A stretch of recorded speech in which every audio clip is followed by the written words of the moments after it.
Alright, well, I apologize for taking so long to post a video. Anyways, here we are with a new effect. I hope you like it. I really like this one because it's one of those effects that I know I would definitely perform if I were put in a position where someone handed me a deck of cards and demanded that I show them a trick right on the spot, and this would be one of those tricks that I would definitely show them. So anyways, what you're going to do is have the spectator shuffle the cards if they like. It doesn't really matter, because what you're going to have them do is just pull out any 9 cards. So 1, 2, 3, 4, 5, 6, 7, 8, 9. Let's just say they choose those. Now, before they actually even select the 9 cards, you mention to the spectator to just think of any card in the deck. It doesn't matter, they can think of any, and try to remember it for later, but if they can't remember it for later, that's fine too, but just to have one in the back of their mind.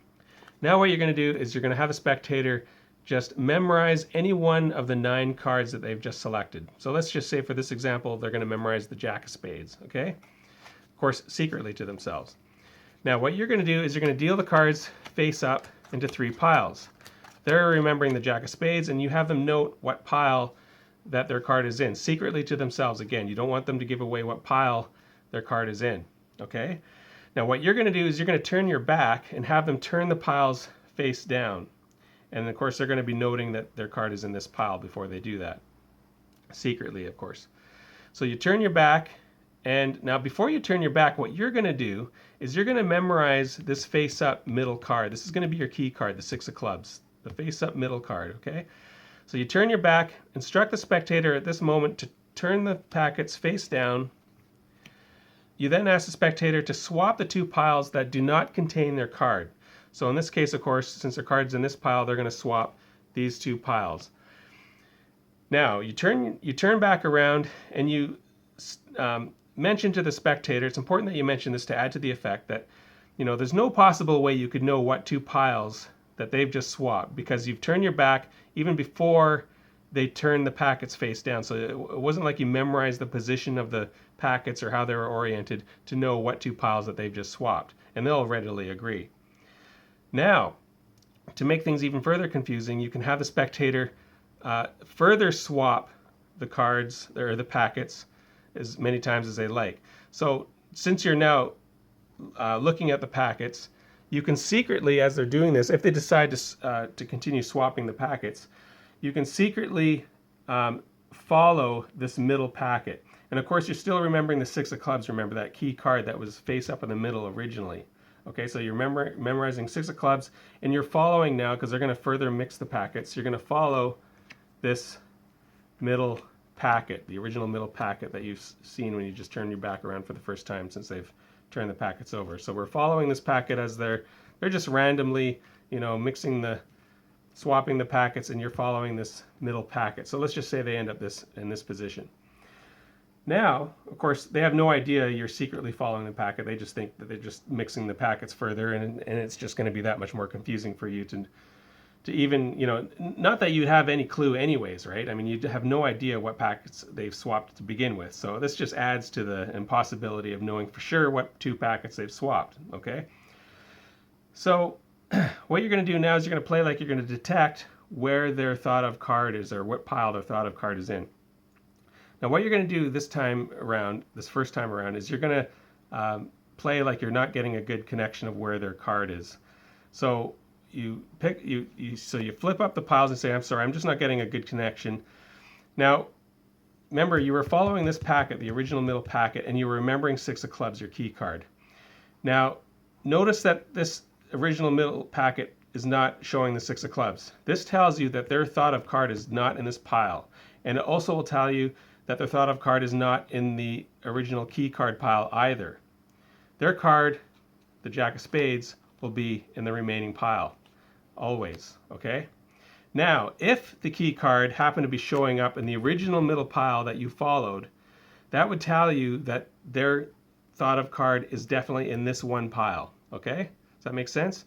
So if the original pile that you followed, the middle pile that was face down, ends up being the key card pile, you know their thought of card is in that in that pile, in the key card pile. If, like in this scenario, what just happened, if the original middle pile, face down pile that you followed does not show the key card, the six of clubs that you memorized earlier, then you know that their card is not in this pile, and it's also not in the key card pile also, okay? The remaining pile will be the one that contains their card. So now you know what card or what pile their thought of card is in. This will tell you how you're going to gather up the piles now. You're simply going to gather them up so that the selected pile card, or the selected card pile, will be at the bottom, always at the bottom of the face-up pile. So in this case, this pile being with their selected card, the Jack of Spades, will be beneath the other two piles face up, just like that. So you just gather them up casually. You're not telling them that you know what pile it's in. You're just playing like you have no idea what pile it's in. To the spectator, you have no clue what pile their card is in, okay? You've just played like you just can't get a connection. You casually gathered up the piles. And then you just deal the same way you just dealt before, face up, just like so. One more time, you say, okay, just give me one more chance. And if I screw this up, I'm just not going to bother, but you're not going to screw it up. But you're going to play like, you're just going to give yourself one more chance to try to get what pile their card is in. Now, what you're going to do is you're simply going to note the middle card again, the new key card, 10 of clubs. You turn your back around, and you do the repeat of what you just did before. Have the spectator turn the packets over. Of course, they're going to remember their memorized card, the Jack of Spades, in this packet. So your back is turned, they turn the packets over. You tell them again to swap the two piles that does not contain their card. In this case, you're going to swap these two piles. You turn back around, and of course you were remembering the 10 of clubs, remember, at the beginning, okay? They swap these two piles, you turn back around. You then ask them if they want, they can further swap. So let's just say they further swap. So again, you're going to follow this middle face down pile, remembering the 10 of clubs. So you're following that pile, they further swap, and they swap again. Let's say they end up here. And then let's just say the middle pile is already back in the middle. So then you play like you're going to try to detect what pile it's in. Again, you're going to play like you're not getting a connection of what pile it's in, but you actually got a pretty strong connection of what card they're actually thinking of. So you pick up the piles. Looking at this pile, you see that the 10 of clubs is not the original middle pile again. So you know it's not, their card is not in this pile, and you know their card is not in the 10 of clubs key card pile either. It's going to be in this pile, and of course, that's their Jack of Spades. Again, you gather them up so that this pile is always on the bottom, okay? Now, you can also know for sure that the card they're thinking of now in the second round, and second and last round, by the way, you can know for sure that this is the card they're thinking of, the one that's showing face up. It always will be the second time round. So now you know they're thinking of the Jack of Spades, and you gather them up just like so. Then you square up this packet, and you hand them the packet just like that. So now their thought of card will always be the third card in the 9-card packet. That's going to be something for later you're going to need. So you have them hold the packet, and then you play like, okay, I don't know for sure what pile it was in, but I now know what it was because I know for sure that your card is, and then you go on to say the Jack of Spades, and this should just blow them away.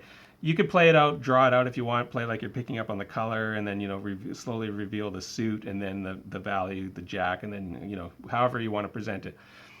You blow them away getting the card because they didn't even know you even knew what pile it was in, but yet out of all the 9 cards, you pinpointed exactly what card they were thinking of with seemingly no clues, okay? So that should blow them away right there. So you say the Jack of Spades, you got that. Now you can go for the final kicker and have them reveal for the first time what card they were thinking of at the beginning of the effect before you even started the trick. So let's just say that, and you can say, you can actually even lie about the original thought of card that I asked you to think of in the beginning, or you can tell the truth. So whether they lie or tell the truth, it won't matter, but this is all part of the effect. So let's just say they were thinking of the 3 of clubs and they decided to lie and say the 6 of diamonds, okay? So then what you're going to do is have them spell 6 of diamonds. So they spell S-I-X, just like that, and then have them drop the remaining cards on top. Then you have them spell of for the second word in the name of the card. Drop the rest of the cards on top, and then diamonds, D-I-A-M-O-N-D-S, and the remaining card, just like that. And now, we don't know for sure if you were lying or telling the truth, but every time if we spell truth, even after that spelling of whatever card you named, when we spell the word truth, so go ahead, spell truth, T-R-U-T-H, would you believe that the card that you arrived at, even after all that spelling, is the original card that you thought of, Jack of Spades? And sure enough, that will floor them for this final kicker. So that's the trick. And the part about the spelling, well, you know how how I just showed you how that works, knowing what card they're thinking of out of the 9 cards with the swapping and everything. But how does it work with the naming and spelling a card? Well, no matter what, that's why it's important when you gather for the second round, when you gather up the 9 cards, on the second round, it'll always be revealed whatever packet their card is in. It'll always be revealed that the face-up card of the packet is the card they're thinking of. So if this is the second round and you go to gather up the cards, you would know that if it was this packet, they would be thinking of the 10 of clubs. And it would be at the bottom just as usual. When you give them the packet, make sure they hold the packet face down.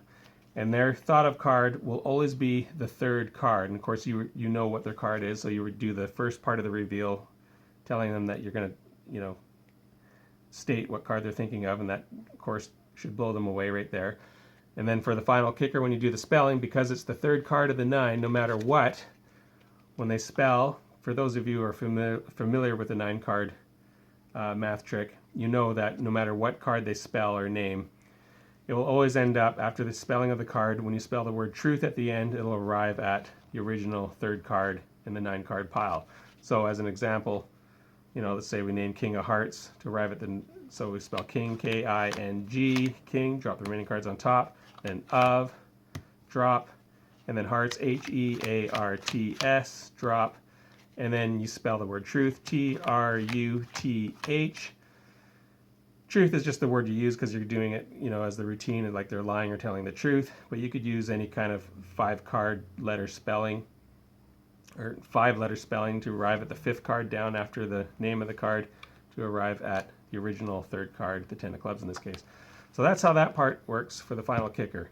And that's that. So I hope that, makes sense to you. And if you have any questions, of course, please, question in the comments and that, and I'll do my best to answer.